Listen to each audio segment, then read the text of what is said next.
All right, welcome back to another episode of the Black Bullion Show for goldandsilvertoday.com. Check that website out, everybody.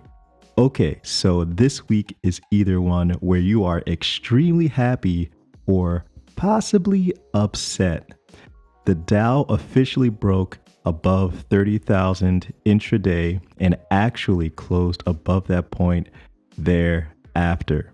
So is it just equities that are performing this way, or do we have other data to point to the possibility of continued risk on behavior? Well, as we tend to focus primarily on the metals with this channel, you know exactly what ratio I am about to pull out right now. Well, honestly, you probably figured that out by the title of this video. So here we have the copper to gold ratio. For those of you who are new to bullion, you may be unfamiliar with this ratio. It's pretty decent read on the state of the global economy, whether it's expanding or retreating. It's a pretty interesting concept, but gold tends to get a bid during times of uncertainty, while copper tends to get its bid during times of good economic health. So, ever since the bottoming out of the 2020 recession, the ratio has been on the rise and has not looked back.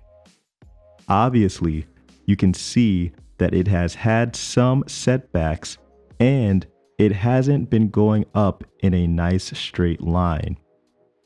But it's been on the rise even in the face of rapid gold price growth. In fact, that's one of the reasons why I've generally trusted the ratio, but had a little bit of pause given the rise in gold prices. However, even though gold prices were rising at the same time that copper prices were as well, the fact of the matter remains that copper's rate of growth post bottoming out in March had an edge over gold's rate of growth. That's why the ratio favors the numerator rather than the denominator at this moment. But now that we can be certain that gold's movement is currently to the downside, there's no denying that the global economy may be ready to dust itself off. Now, obviously, this is all relative to the fact that we're living in a debt-fueled lie. But if capital is ready to flood back into the markets again, it's time to prepare. But how should we be preparing? I've been seeing quite a few comments under my videos about Bitcoin and crypto lately. Now, I don't have any problems with cryptocurrencies, but I personally stay away from them. That's not because I don't think it will last. I actually think that cryptocurrencies will play a role in the future. However, I would like to offer a bit of a word of warning for those who are jumping on the Bitcoin bandwagon right now. We are essentially approaching all-time highs right now in the premier crypto. That's not to say that it can't shoot past that all-time high, but if you're getting in now, you may want to exercise some risk adjustment, or at least I hope you are exercising some risk adjustment. The fact of the matter is that buying this high is extremely risky, especially given that the last time it was this high, it was nearly 3 years ago. If it falls back down, are you willing to hold for another 3 years to get your money back? The reason why I love gold and silver is that it's fairly predictable and has millennia worth of data documenting its behavior relative to other commodities or currencies. I would be very hesitant to call Bitcoin a safe haven unless you feel comfortable in calling the S&P 500 a safe haven.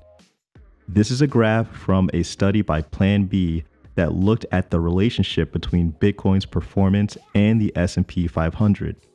The following comes from Cointelegraph, and I quote, According to Plan B, Bitcoin and the S&P 500 are both correlated and co-integrated with the pair's R-squared value at 95%.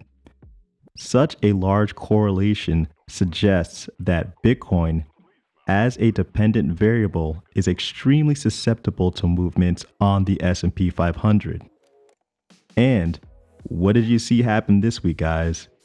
Well, the Dow wasn't the only major index to have all of the fun.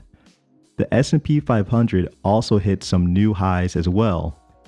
Where is gold and silver right now? Well, they're down in the dumps, which is where Bitcoin should be if it operated under the same fundamentals as gold and partially silver. So back to this preparation that I've been mentioning.